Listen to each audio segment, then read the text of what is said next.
Good afternoon, families and friends of Rossford Schools. It's important that we come back to you as promised with another update of where we're at, especially concerning the COVID-19 pandemic. And we're going to get to that and the importance of our role in just a minute.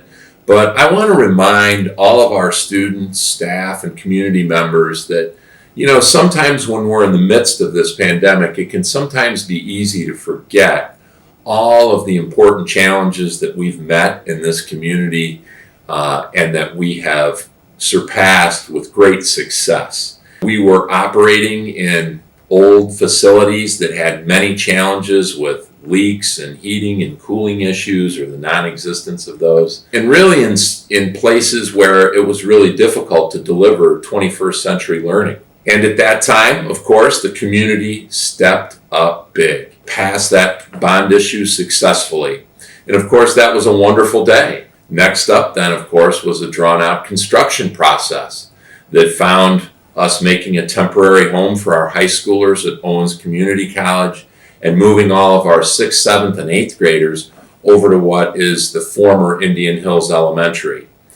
Again, not an easy challenge, and yet our students and our families stepped up big time. So we managed to get through all of that. Our students continued to learn. We were able to move into the brand new elementary, another huge success. And then moving into that mid-year move to the downtown 612 campus here, we were in just a few short weeks, moved in the bitter cold of January, and bam, we're hit with a pandemic. We had to flip everything into remote learning. Again, we issued one-to-one devices to each of our students. Our families stepped up big time. Our staff stepped up big time. And we were able to complete last school year in a totally remote setting. Through the summer, again, we're faced with a huge challenge. How are we going to return our students?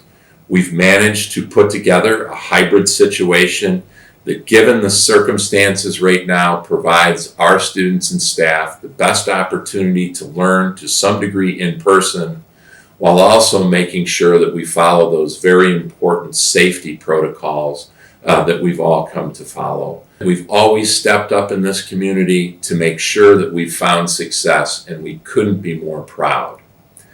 Now comes a challenging time. As we all know, last week in our school district, we saw a pretty significant uptick in the amount of students that needed to be quarantined. We know the onset of flu season is now upon us.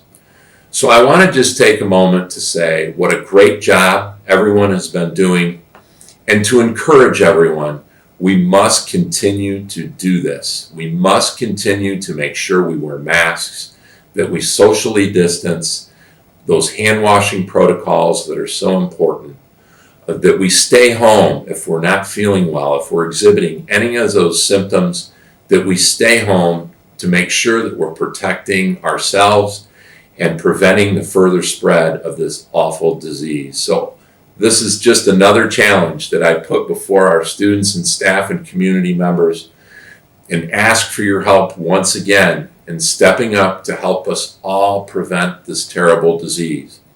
We want to continue in the hybrid model. The board will be reviewing that model again at its November board meeting, as we do on a monthly basis, to see where these numbers are and what they say about what we can do to protect the safety again while continuing the educational process.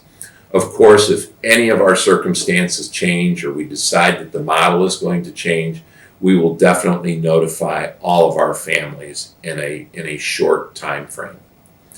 Last but not least, I want to end on another positive note. We just heard, of course, and have seen all of the great accomplishments of all of our athletes, but another one just recently we heard of, our senior cross-country runner, Ethan Neblock. Ethan has qualified for the state championship cross-country meet. This is the first time, it's our understanding, in 22 years that we've had one of our cross-country runners reach this important and incredible accomplishment. So we want to wish Ethan the very best of luck Saturday at that state cross country meet, and know, Ethan, that all of Rossford will be at your back as you run through that final race. Good luck and congratulations.